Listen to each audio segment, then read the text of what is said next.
If you want to know something about yourself, sit on your bed one night and say to yourself, you got to mean this. Like, you got to be desperate. This is no game, this.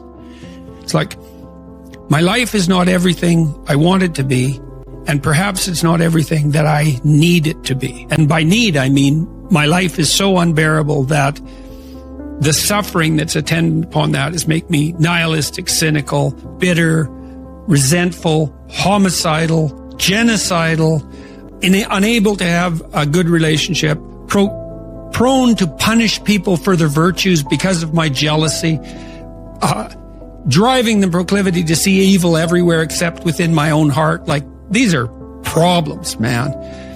And you ask yourself, you sit on the bed and say, okay, man, I'm ready to learn something. Like, what's one thing I'm doing wrong that I know I'm doing wrong that I could fix, that I would fix? It's like, you meditate on that, you'll get an answer. And it won't be one you want, but it'll be the necessary one. You know, and it's often something that will point you to small things.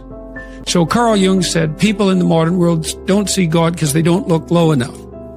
And so imagine you're in your messy bedroom, you know, and you're sitting on the edge of the bed trying to have an honest dialogue with yourself. And the little voice says, you know, it's pretty disgusting in here.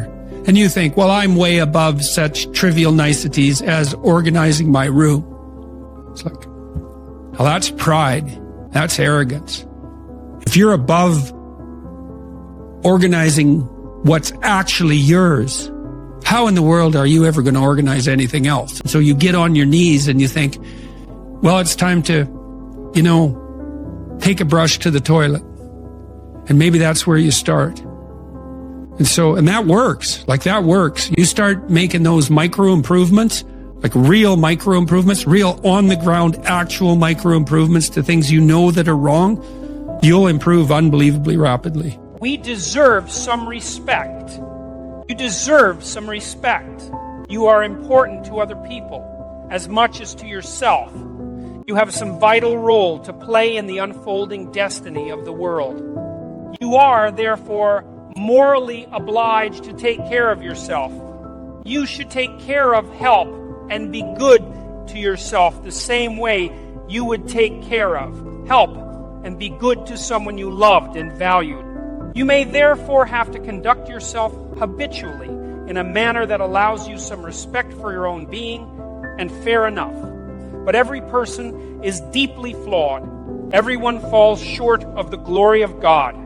If that stark fact meant, however, that we had no responsibility to care for ourselves as much as others, everyone would be brutally punished all the time. That would not be good.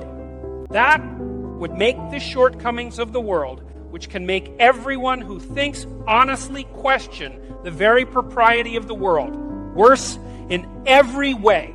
That simply cannot be the proper path forward.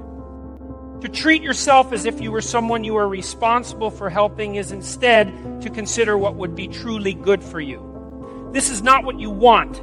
It is also not what would make you happy.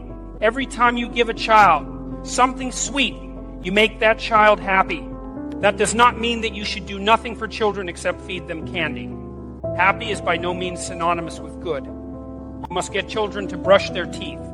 You must put on their snowsuits when they go outside in the cold, even though they might object strenuously. You must help a child become a virtuous, responsible, awake being, capable of full reciprocity, able to take care of himself and others, and to thrive while doing so. Why would you think it acceptable to do anything less for yourself? You need to consider the future and think, what might my life look like if I were caring for myself properly? What career would challenge me and render me productive and helpful so that I could shoulder my share of the load and enjoy the consequences? What should I be doing when I have some freedom to improve my health, expand my knowledge, and strengthen my body? You need to know where you are so you can start to chart your course. You need to know who you are so that you understand your armament and bolster yourself in respect to your limitations. You need to know where you are going so that you can limit the extent of chaos in your life. restructure order, and bring the divine force of hope to bear on the world. You must determine where you are going so that you can bargain for yourself, so that you don't end up resentful, vengeful, and cruel. You have to articulate your own principles so that you can defend yourself against others taking inappropriate advantage of you, and so that you are secure and safe while you work and play. You must discipline yourself carefully. You must keep the